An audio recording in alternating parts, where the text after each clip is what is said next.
Today we have a preview of ASUS new TUF Gaming Z490-Plus Wi-Fi motherboard that supports Intel's new 10th generation CPUs. Now I had a look at this board and it has a very nice edge lit design on the front of a board. The edge lighting is RGB. It also features two RGB headers, this can all be synced up with ASUS Aura Sync lighting. So you can make sure that if you want to have a specific thing that runs inside your case, you'll be able to do that with software. So on the power side of the TUF Gaming Z490-Plus Wi-Fi, it utilizes a 12+2 Dr. MOS power stage that combines a high side and a low side MOSFETs, and it uses a multi-layer PCB to make sure your power delivery works 100% and gives you enough headroom. So if you want to overclock your new 10th gen CPU, you'll be able to do that. What also helps there though is the new the power connector socket that they use. So they went with an eATX 4-pin and 8-pin socket, but instead of the normal pins that you would find inside they actually used a solid pin that they say would give a 25% improvement on the power delivery that you would get to your board.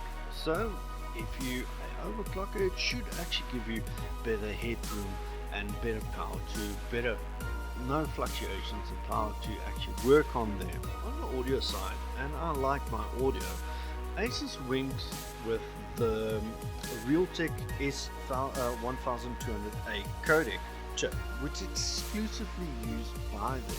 You can also find the specific chip on their bigger ROG range of motherboard, so you can expect very good sound performance. This is also coupled with premium Japanese audio capacitors and audio shielding for your analog and digital domain on your sound, so your signal pulse will be as pure as possible, or as close as what a dedicated sound card would have been like. Storage for me is a very big deal. You've got 6 SATA ports, SATA 3.0 ports that's on the board. 2 of them are right angle facing, the other 4 is at the bottom of the board. It does also feature 2 M.2 slots that is PCIe and SATA mode compatible, and is also Intel Optane memory ready. So you can be sure that you'll be able to use the maximum amount of storage space on this. One of this M.2 actually comes with a heat cover from them, so to bring the heat down on your M.2 storage slot. Another feature that I like of this board is that it features a USB 3.2 connector, or a Type-C connector on the board and on the back of the I/O shield, and so you can be sure that you'll have the very latest of USB technology. So on the RAM on this specific board, and because of the Intel 10th generation i9 and CPUs that it supports, you can natively support up to DDR4 2933 MHz, and you can overclock it to 4800. And it supports 128 gigs of RAM, which is great if you're doing media work and that, and you don't have the bucks yet to buy that big workstation that you need. The board also supports extra support around the PCI Express slot for your GPU, so it doesn't crack on the board specifically. So on the back panel, you get a PS2 keyboard mouse combo. I don't know a lot of people that use that anymore, but it is a great thing to have.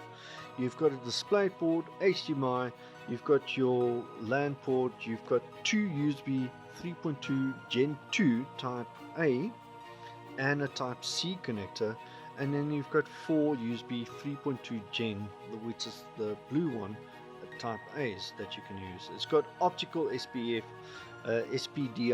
outs, and it's got your 5 audio jacks.